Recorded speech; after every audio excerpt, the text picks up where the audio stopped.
यहाँ पर रिजल्ट देख सकते हैं 560 लीड, 506, 290, 222, 221 और इनका कॉस्ट पर रिजल्ट दिखा दूं मैं आपको। जो वेबसाइट लीड्स है लैंडिंग पेज व्यू वाली, उस पर हमने ओटीपी लगा रखा था कि अगर अपना फोन नंबर फिल करते तो फोन नंबर पे ओटीपी जाएगा, ईमेल पे ओटीपी जाएगा, देन ही वो लीड्स फिल कर पाएगा, जो कि हमारी क्वालिटी लीड्स की जो हमारी हाई क्वालिटी लीड्स के चांसेस ज्यादा बढ़ा देता है। ठीक है, जेन्युइन पर्सन से फिर उस लैंडिंग पेज पे लीड्स भरते हैं। तो यहाँ पे इसलिए लैंडिंग पेज वाली लीड्स का थोड़ा सा हमारा जो कॉस्ट पर रिजल्ट है वो हाई रहा था। ठीक है, 302 रहा है, इसमें 285 रहा है। लेकिन आप नीचे देख सकते हैं जो फेसबुक फॉर्म वाली है उसमें हमने क्वेश्चंस पूछे थे लोगों से, ठीक है, क्वालिटी अपनी इंप्रूव करने के लिए, हाई क्वालिटी लीड्स के लिए, जो कि हमारे चांसेस, हमारी जो लीड्स की रेलिवेंसी थी 70% तक इंप्रूव हो चुकी है। ठीक है, यहाँ पे आप जिसके रिजल्ट क्या है $134, ₹134 का अपना कॉस्ट पर लीड है यहाँ पे। ठीक है, 82 रुपए की एक लीड आ रखी है, 82 रुपए का कॉस्ट पर रिजल्ट है, 202 का कॉस्ट पर रिजल्ट आप देख सकते हैं यहाँ पे। धीरे धीरे आप पहले देख सकते हैं जो कि हम पहले कैंपेन चलाते थे उसमें क्या आता था 17, 14, 13 और कॉस्ट पर रिजल्ट देख सकते हैं आप 969, 481, 336 जो हमारे लैंडिंग पेज भी है। और अगर हम दिखा दें आपको जो फेसबुक लीड्स का, ठीक है, फेसबुक फॉर्म का, उसमें भी 356 रुपए जा रखा था रिजल्ट। इस रिजल्ट को मैं इतना कम कैसे किया, क्या स्ट्रेटेजी यूज की, ऐसे मैंने क्या चीजें चेंजेस की अपने कैंपेन्स के अंदर की, अपनी स्ट्रेटेजी के अंदर, जो कि मेरा कॉस्ट पर रिजल्ट भी कम हुआ और रेलिवेंसी भी बढ़ी। एंड जो हमारे जो लीड्स, नंबर ऑफ लीड्स हमारे 10 गुना तक इंप्रूव हो गए। ठीक है, अभी इस वीडियो हम सारी स्ट्रेटेजी जानने वाले हैं, सारी चीजें A to Z मैंने क्या स्ट्रेटेजी यूज की, और ये स्ट्रेटेजी हमारे लीड कैंपेन में हर किसी निश के लिए चल जाएगी, चाहे आप अपने B2B लीड्स के लिए चला रहे हो या फिर रियल एस्टेट लीड्स के लिए चला रहे हो या फिर एनीथिंग जो भी आपको करना है। ठीक है, आप किसी भी निश के लिए अगर लीड्स कैंपेन चलाते हैं फेसबुक एड्स में और इंस्टाग्राम पे, ठीक है, तो आपके लिए स्ट्रेटेजी बिल्कुल वैल्यूएबल है। आप इस वीडियो को पूरा देखिएगा, स्किप मत कीजिएगा, क्योंकि अगर आप स्किप करते हैं तो क्या होता है वहां पे कुछ पॉइंटर्स होते हैं जो आपको पता नहीं चलते, फिर आप अपनी कैंपेन में स्ट्रेटेजी यूज करेंगे, समय आप कुछ और कर बैठेंगे जो कि स्किप कर दी थे अपनी वीडियो में, तो फिर वो अच्छा प्रॉपर वर्क नहीं करेगा। तो आपको वीडियो पूरा देखना है, स्किप नहीं करना है। और वीडियो को लाइक कर दीजिए, चैनल को सब्सक्राइब कर दीजिए, क्योंकि आपको आगे ऐसी वीडियोस में और प्रोवाइड करता रहूंगा जिसमें आपको इंक्रीज ROS कैसे करना है अपना, और बहुत सारी चीजें रिलेटेड वीडियो होंगी। पूरा फेसबुक कोर्स, स्केलिंग कैसे करनी है अपने फेसबुक एड्स कैंपेन को, क्रिएटिव्स कैसे अपीलिंग बना सकते हैं, या फिर अपने रेलिवेंसी से जो क्वालिटी लीड्स हैं वो कैसे इंप्रूव कर सकते हैं, सारी चीजें आपको A to Z मिलने वाली है इसी चैनल पे। तो चैनल को सब्सक्राइब करके बेल नोटिफिकेशन आइकन ऑन जरूर कर लीजिएगा। तो अभी हम चलते हैं अपने कुछ कैंपेन्स पे। ठीक है, मैं आपको दिखा दे रहा हूँ, यहाँ पे 560 लीड्स आई है। ठीक है, और हमारा जो रीच है, ठीक है, वो रहा है 4 लाख, और जो हमारा इंप्रेशन है 11 लाख रहा है, जहाँ उसमें हमारी जो फ्रीक्वेंसी है 2.79 रही है, जो कि बहुत हाई है, इतनी नहीं होनी चाहिए। बट हमें क्या, हमें रिजल्ट मिल रहा है, हमें सिर्फ रिजल्ट से मतलब है, बाकी फेसबुक कुछ भी करे हमें फर्क नहीं पड़ता, हमें सिर्फ रिजल्ट चाहिए और जेन्युइन रिजल्ट चाहिए। ओके गाइज, यही इस आपको करना है, आपको बस रिजल्ट से मतलब रखना है, ये नहीं देखना कि फ्रीक्वेंसी इतनी ज्यादा क्यों आ रही है, या फिर हमारा जो कॉस्ट पर लिंक क्लिक इतना महंगा क्यों जा रहा है। आपके पास क्वालिटी लीड आ रही है ना, बस वो बहुत है।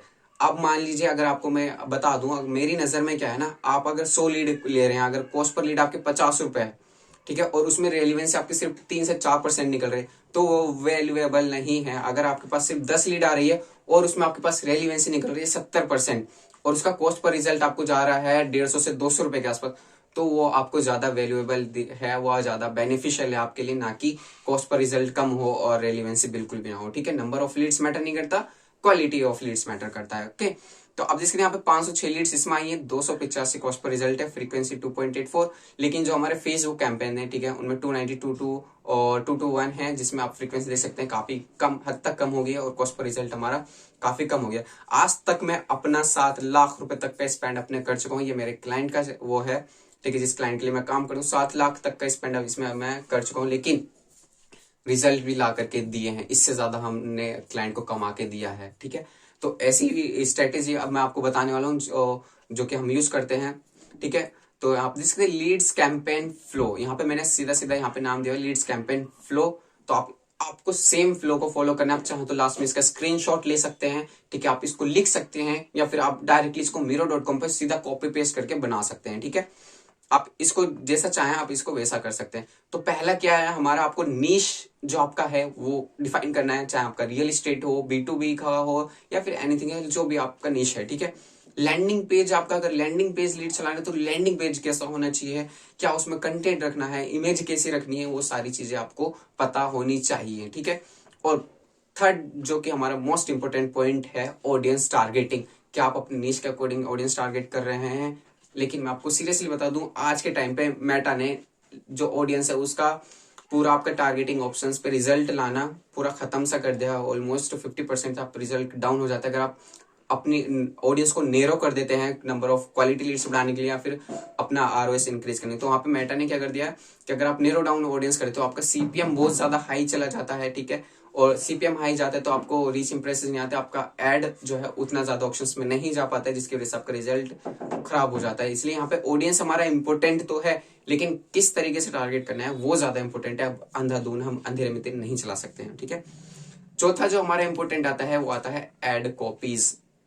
जो हम अपने एड क्रिएटिव के साथ साथ अपने जो कैंपेन है उसमें जो हम एड कॉपी यूज कर रहे हैं वो कैसी होनी चाहिए, कितनी बड़ी लिखनी है, कितनी शॉर्ट लिखनी है, क्या ऑफर डालना है, किस तरह के ऑफर हमें उसको प्रेजेंट करना है, किस तरीके से, बहुत ज्यादा मैटर करता है, ठीक है। और जो पांचवी चीज हमारी जो लास्ट है वो है क्रिएटिव, जो कि डेफिनेटली इसके बिना आप कैंपेन चला ही नहीं सकते।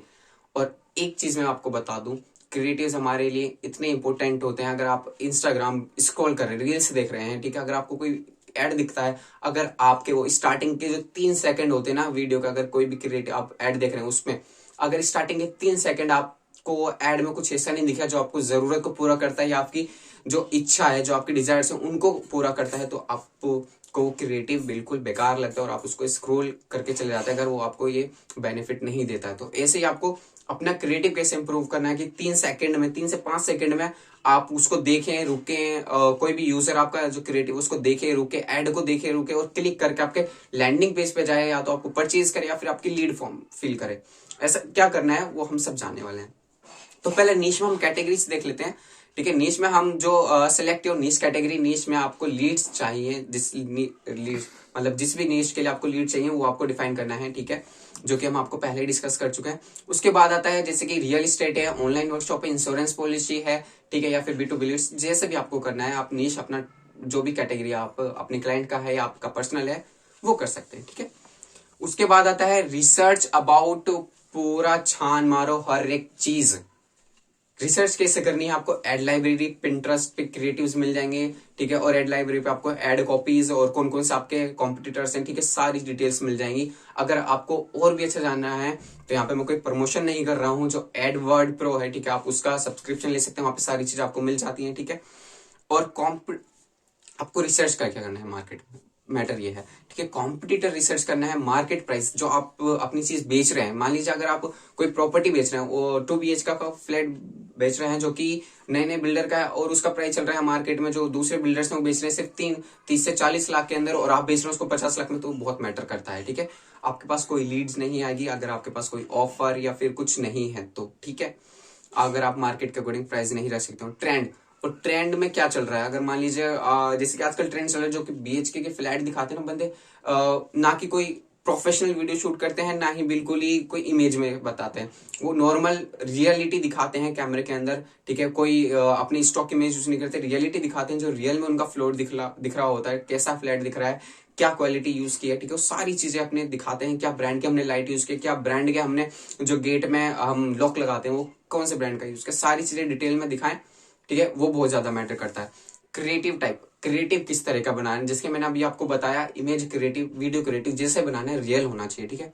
Audience size, audience size matter करता है, काफी हद तक मैटर करता है, बिकॉज मान लीजिए अगर आपके पास ऐसा निश है जिसमें ज्यादा ऑडियंस नहीं, जिससे 5 से 7 लाख की ऑडियंस है। मान लीजिए अगर एग्जांपल दैट कि अगर मेरे को अपना एरिया दिल्ली के अंदर कोई स्पेसिफिक एरिया ले लेते हैं, जनकपुरी के अंदर मेरे को अपना कोई फ्लैट बेचना है, ठीक है, जो जिसकी वैल्यू 50 लाख रुपए है, ठीक है। अब मैं जनकपुरी के लोगों को टारगेट करूंगा, उसके आसपास के एरिया के लोगों को टारगेट करूंगा, जिसमें ऑडियंस मेरा काफी लिमिट हो जाता है। अगर वहीं मैं अपने पूरे दिल्ली के ऑडियंस को टारगेट करूँ, क्योंकि जनकपुरी एक रिहायशी एरिया में आता है जो कि A+ कैटेगरी के जो लोग होते हैं उनके रहने के लिए होता है, ठीक है, तो काफी महंगी प्रॉपर्टी, महंगी चीजें मिलती है यहाँ पे। तो वहां पे आपको नॉर्मल ऑडियंस को टारगेट नहीं कर सकते, मिडिल क्लास को या फिर लोअर क्लास के लोगों को टारगेट नहीं कर सकते। वहां पे आपको हाई क्लास के लोगों को टारगेट करना पड़ेगा, जिसमें आपकी ऑडियंस बिल्कुल नैरो हो जाती है और वहां पे आपकी कॉस्ट पर लीड हाई चली जाती है, ठीक है। और इसके अलावा एक चीज है, leads quality also depend on price and audience size. जैसे कि अभी आपको बताया, ऑडियंस साइज क्या है आपका और आपका प्राइस क्या है मार्केट के अकॉर्डिंग, तो वहां पे थोड़ा सा लीड्स क्वालिटी या फिर लीड्स का जो कॉस्ट पर रिजल्ट है वो मैटर कर जाता है। ठीक है, तो ये चीजें आपको ध्यान में रखनी है कि अगर आपका ऑडियंस साइज कम है या फिर आपकी चीज का जो प्रोडक्ट है या फिर आपकी जो सर्विस का प्राइस ज्यादा है, तो आपकी जो क्वालिटी लीड्स है वो थोड़ा सा मैटर करेगी और वहां पे नंबर ऑफ लीड्स आपकी कम हो सकती है, कॉस्ट पर लीड ज्यादा जा सकती है। ठीक है, आपको रिसर्च क्या करना है, competitor, market price, trend, creative type, audience size. आप चाहे तो इसका स्क्रीनशॉट ले लीजिएगा लास्ट में, ठीक है, या फिर आप इसको पूरा कॉपी पेस्ट कर लीजिएगा। और जो अब हम आते हैं अपनी दूसरी स्टेप पे, जो कि दूसरा स्टेप है हमारा लैंडिंग पेज। लैंडिंग पेज कैसा होना चाहिए, ठीक है, ये काफी मैटर करता है गाइस। तो आप देख सकते हैं यहाँ पे मैंने लिखा हुआ है creative landing page, creative and landing page content similar होना चाहिए। आप देख सकते हैं यहाँ पे मैंने लिखा है जो क्रिएटिव है हमारा, मान लीजिए आप रियल एस्टेट का कोई क्रिएटिव बना रहे हैं, ठीक है, आपको एड चलाना है 2 BHK का, ठीक है, 2 BHK फ्लैट का, और आपने लैंडिंग पेज बनाया हुआ है, उसमें आपने सारी जो स्टॉक इमेजेस हैं वो सारी यूज करी है, स्टॉक इमेजेस आपने लैंडिंग पेज में, और आप अपने क्रिएटिव में रियल इमेज यूज करें, बंदा रियल इमेज पे क्लिक करके तो चला जाएगा आपके लैंडिंग पेज पे। लेकिन जब आप लैंडिंग पेज स्क्रॉल करेगा ना, तो वहां पे क्या दिक्कत आएगी, उसको दिक्कत आएगी आपके, उसको अपने ट्रस्ट बिल्ड नहीं होगा कि आप क्रिएटिव में कुछ और दिखा रहे हैं, लैंडिंग पेज में कुछ और दिखा रहे हैं। तो हालांकि जो आपके ऑफर प्राइसेस है क्रिएटिव में, जो इमेजेस यूज हो रही हैं, वही लैंडिंग पेज पे भी मेंशन जरूरी होने चाहिए, तभी आपको बंदा वहां पे अपना कुछ भी एक्शन लेगा, आप पे ट्रस्ट बिल्ड करेगा। ठीक है, तो ट्रस्ट बहुत मैटर कर जाता है ऑनलाइन मार्केटिंग के अंदर। ठीक है, audience target and service must be the same. अगर मान लीजिए आप ऑडियंस टारगेट कर रहे हैं, जैसे अभी रियल एस्टेट का हम एग्जांपल लेकर के चल रहे हैं, तो रियल एस्टेट का ले लेते हैं। रियल एस्टेट के लिए क्या होता है ना कि आपको ऑडियंस टारगेट करनी है बिल्कुल हाई क्वालिटी वाली, जो A+ हाई कंटेंट में चली जाती है, बिल्कुल A+ कैटेगरी में चली जाती है। ठीक है, आपको उस ऑडियंस को टारगेट करना है। जैसे कि मान लीजिए कि जो अभी इंटरनेशनल फ्लाइट ट्रेवल करके आए हैं, या फिर अभी इंटरनेशनल बिजनेस में ट्रेड करते हैं वो लोग, या फिर उनका अपना बिजनेस है, या फिर अपना जो एक्सपेंसिव चीजों में वो अपना टेस्ट रखते हैं। ठीक है, आपको सारी ऑडियंस कैटेगरीज मिल जाएंगी फेसबुक कैंपेन ऑडियंस टारगेटिंग में, तो आप वहां से टारगेट कर सकते हैं। लेकिन अगर आप वहीं 5 करोड़ का फ्लैट बेच रहे हो और आप टारगेट कर रहे हैं जो कि मान लीजिए कोई जॉब कर रहा है, नॉर्मल से कोई डिजिटल मार्केटिंग में जॉब कर रहा है, वो नहीं खरीदेगा भाई, उसका बजट नहीं है 5 करोड़ का। या फिर कोई नॉर्मल है जो हेड सैलून में काम करता है, या फिर कोई भी जो नॉर्मल मिडिल क्लास पीपल्स है, वो बाय नहीं कर सकते। चाहे उनको लोन भी लेंगे ना, तो पूरी जिंदगी वो लोन बिताते बिताते उनकी साथ पूछते चली जाएंगी, 5 करोड़ का लोन बिताते बिताते बहुत ही ज्यादा इंटरेस्ट लग जाएगा। तो इसलिए ऐसे लोगों को टारगेट नहीं करना है। ऑडियंस जो है आपकी आपके सिमिलर होनी चाहिए आपके निश से, कि आपका निश क्या है। ठीक है, मान लीजिए अगर आप एक फैशन ब्रांड चला रहे हैं, तो फैशन ब्रांड में आप कैसी भी ऑडियंस टारगेट कर लीजिए, वो चल जाती है, चाहे आप मिडिल क्लास कीजिए, लोअर क्लास कीजिए, हाई क्लास कीजिए। लेकिन अगर आपके प्रोडक्ट का प्राइस वही फैशन में चला जाता है 5-10 हजार, जैसे जारा का है, H&M का है, या फिर हम ले लीजिए अरमानी के जो कपड़े होते हैं इन सबके, ठीक है, इनकी सबकी जो एसेसरीज वगैरह होती है, तो काफी हाई कैटेगरी लोगों के लिए होती है, ना कि लोअर क्लास लोगों के लिए, तो कोई अफोर्ड नहीं कर सकता। तो डिपेंड कर सकता है आपका ऑडियंस कैटेगरी एंड आपका जो प्राइस है मार्केट के अंदर, ठीक है, और सर्विस का, वो काफी डिपेंड कर जाता है। ठीक है, landing page must be the engaging and understandable manner. जैसे कि आपको मैंने स्टार्टिंग बताया कि जो लैंडिंग पेज है वो आपके क्रिएटिव एंड लैंडिंग पेज दोनों सिमिलर तो होना चाहिए, आपका निश भी निश से रिलेटेड ही होना चाहिए, लेकिन उसका जो सिंपल होना बहुत जरूरी है, कि लोगों को समझ आए कि लैंडिंग पेज कहना क्या चाहता है। ठीक है, आपका अपीलिंग होना चाहिए, लोगों को इन्फॉर्मेटिव लगना चाहिए, लोगों को इंगेजिंग लगना बहुत जरूरी है। कि आपका स्टार्टिंग में बैनर आ रहा है, वहां पे कुछ आप नई चीजें अलाइन कर रहे हैं, नए तरीके से आप लोगों को इंगेज करना चाह रहे हैं। अगर वही आप रिपीटेड पहले की चीजें, इमेज लगा दी, टेक्स्ट लगा दिया, फिर ऑफर लगा दिया, नहीं भाई, कुछ अलग कीजिए। वहां पे आप जिफ यूज कर सकते हैं, कुछ अलर्ट सा यूज कर सकते हैं। ठीक है, जहां पे कुछ अगर ऑफर है उसको हाईलाइट कर सकते हैं कि वो ब्लिंक हो रहा हो, या फिर उसमें कोई कॉलम बना दिया आपने जहां पे रेड कॉलम से हाईलाइट हो रहा हो, तो ताकि यूजर की नजर जाए, तो उसको इंगेजिंग लगना चाहिए। तो landing page must be the simple and engaging. ठीक है, तो ये हमारा लैंडिंग पेज हो गया। हमने 2 चीजें जान ली हैं, निश का हमारा कैसा होना चाहिए, ठीक है, और लैंडिंग पेज कैसा होना चाहिए, हमने ये चीजें जान ली हैं। ठीक है, अभी जो हम थर्ड स्टेप है उसकी ओर बढ़ते हैं। जो थर्ड स्टेप है वो हमारा आता है ऑडियंस साइज, माफ कीजिएगा, ऑडियंस में आता है कि ऑडियंस हमारी कैसे होनी चाहिए। Target only segment category. ठीक है, ऑडियंस को हमें कैसे टारगेट करना है, ठीक है, ऑडियंस कैसी किस तरह से बनानी है, ठीक है, ये ज्यादा मैटर करता है हमारे लिए। ठीक है, ट्राई ओनली नीश रिलेटेड ऑडियंस। यहाँ पे 2 पॉइंट मैंने लिखे हुए हैं। क्या लिखा हुआ है, ऑडियंस कैटेगरी जो सेगमेंट है, ठीक है, जो सेगमेंट होता है ऑडियंस का, वो सेगमेंट को टारगेट करना है आपको। ठीक है, और जो नीश है ना, आपके नीश से रिलेटेड होनी चाहिए। मान लीजिए अभी हम रियल एस्टेट की बात कर रहे थे, तो आप वहां पे ऑडियंस को टारगेट कर रहे हैं। आपने एक एड सेट बनाया, ठीक है, एक एड सेट में आप क्या टारगेट कर रहे हैं कि रियल इस्टेट के लिए अगर आप टारगेट कर रहे हैं तो आप रिसर्च कर रहे हैं रियल इस्टेट प्रॉपर्टी, ठीक है, होम, और फिर आप तीसरा टारगेट कर दे रहे हैं सीधा सीधा एक्सपेंसिव टेस्ट। तो यहाँ पे आप देख सकते हैं तीन चीजें अलग अलग, पहला रियल इस्टेट हो गया, होम हो गया, एंड तीसरी कैटेगरी क्या हो गई हमारी, एक्सपेंसिव टेस्ट। तो तीनों हो गए हमारे, तीन अलग सेगमेंट हमने एक ही में टारगेट कर दिए। तो यहाँ पे क्या है, मेटा थोड़ा कंफ्यूज होगा क्योंकि मेटा अब एआई की तरफ बढ़ रहा है, एआई लर्निंग फेस में जा रहा है, सारी चीजें वो लर्निंग के थ्रू करता है, ऑटोमेशन पे जा रहा है सारी चीजें। तो वहां पे आपकी चीजें मैटर करती है ना गाइज, ये चीजें मैटर बहुत ज्यादा करती है। कि अगर आप मान लीजिए, आप नॉर्मल एग्जांपल लेते हैं, अगर आपको मैं तीन रास्ते दे दूं, आपको जाना है पहला सागरपुर, दूसरा जाना है उत्तम नगर और तीसरा जाना है आपको मायापुर, दिल्ली की जगह है नॉर्मल एग्जांपल के लिए। तो तीनों का रूट क्या है, एक रूट ये है, एक ही रूट ये है, और एक रूट ये सामने की ओर जाता है। तो आप पहले कौन सी जगह पे जाएंगे, तीनों कंफ्यूजन है, आप तीनों जगह तो एक साथ नहीं जा सकते ना, पहले कहीं ना कहीं एक जाना होगा। तो ऐसे ही सेगमेंट बनाना बहुत जरूरी है ऑडियंस का। अगर आप रियल इस्टेट कोई 2 BHK फ्लैट सेल कर रहे हैं, रियल इस्टेट है, ठीक है, तो आपको रियल इस्टेट आपने डाल दिया है ना, तो real estate investor, real estate investment, real estate property, ये एक सेगमेंट बनाना है जो कि रियल इस्टेट से ही रिलेटेड होना चाहिए। और अगर आप दूसरा बना दे एक्सपेंसिव टेस्ट, हाई इनकम, ठीक है, और people who interest in expensive things, ठीक है, एक्सपेंसिव गुड्स, ऐसा सेगमेंट्स बनाने हैं, मतलब आपको अलग अलग सेगमेंट बनाना है, ठीक है। और जो आपका ऑडियंस टारगेटिंग रहेगा ना, 6 से 8 मैक्स होना चाहिए, ठीक है। जो आप एक एड सेट में ऑडियंस टारगेट कर सकते हैं ना, डेमोग्राफिक, इंटरेस्ट और बिहेवियर, वो 6 से 8 होने चाहिए मैक्स टू मैक्स, या फिर मैक्स टू मैक्स 10 होने चाहिए, उससे ज्यादा नहीं होने चाहिए, क्योंकि आप मेटा और ज्यादा कंफ्यूज हो जाता है। इसको और इजी बनाने के लिए मैं आपको एक एग्जांपल और देना चाहूंगा। मान लीजिए आप फैशन के लिए कर रहे हैं, तो वहां पे फैशन एंड स्टाइल, ठीक है, आपने टारगेट कर दिया, ठीक है, आपने टारगेट कर दिया वहां पे स्ट्रीट फैशन, फैशन से रिलेटेड आप वहां पे टारगेट कर रहे हैं। लेकिन अगर आप वहीं पे उसी ऑडियंस टारगेटिंग में आप घुसा देते हैं, जस्ट लाइक कि फैशन ब्लॉग्स, फैशन वर्कशॉप, ठीक है, फैशन एंड डिजाइन, और वहां पे आप डेमोग्राफिक वाला लगा दे जो स्टूडेंट से सीख रहे हैं या फिर डेमोग्राफिक में आ जाते हैं, ठीक है, आप उनको घुसा दे, तो वहां पे मेटा कंफ्यूज है, आपको इतना अच्छा रिजल्ट नहीं देगा। तो आप समझने की कोशिश कीजिए, मैं क्या कहना चाह रहा हूँ कि आपको वहां पे जो टारगेट रखना है ना, ठीक है, वो कैसा रखना है। देखिए, पहला रखना है रियल इस्टेट प्रॉपर्टी, ठीक है, अब पहला ये ले लीजिए, ठीक है, रियल इस्टेट में हम जाते हैं, रियल इस्टेट प्रॉपर्टी और रियल इस्टेट इन्वेस्टर, ठीक है, ऐसा सेगमेंट बनाना है आपको, सेगमेंट होना बहुत जरूरी है ऑडियंस का, ठीक है। और रियल इस्टेट हम कर देते हैं खाली, रियल इस्टेट इंस्टीट्यूट को जो फॉलो करते हैं, ठीक है, माफ कीजिए, इंस्टीट्यूट को जो फॉलो करते हैं, ठीक है, ये इस तरीके से आपको सेगमेंट्स बनाने हैं, ठीक है, तभी जाकर के आप एक बेटर रिजल्ट जनरेट कर पाएंगे, अपना जो रिजल्ट है काफी अच्छा जनरेट कर पाएंगे। अब हमारा जो फोर्थ पॉइंट आ जाता है, वो आ जाता है हमारा एड कॉपीज, ठीक है, एड कॉपीज कैसे होनी चाहिए, एड कॉपीज शॉर्ट होनी चाहिए। वीडियो काफी लंबी हो गई, थोड़ा सा हम इसको स्पीड अप करेंगे, ठीक है। और अगर आपको वीडियो समझना है, थोड़ा सा मैंने काफी स्पीड में लिया है, तो आप इसको थोड़ा सा अपना जो स्पीड है इसकी 0.75 पे रख करके देख सकते हैं, या फिर अगर आपको बहुत धीरे लग रही है तो आप थोड़ा सा इसको 1.5 की स्पीड में भी देख सकते हैं। तो यहाँ पे क्या है, एड कॉपीज में आप शॉर्ट होनी चाहिए, जो आपकी एड कॉपीज ज्यादा से ज्यादा मैक्स टू मैक्स 5 से 6 लाइन की होनी चाहिए, ज्यादा बड़ी नहीं होनी चाहिए।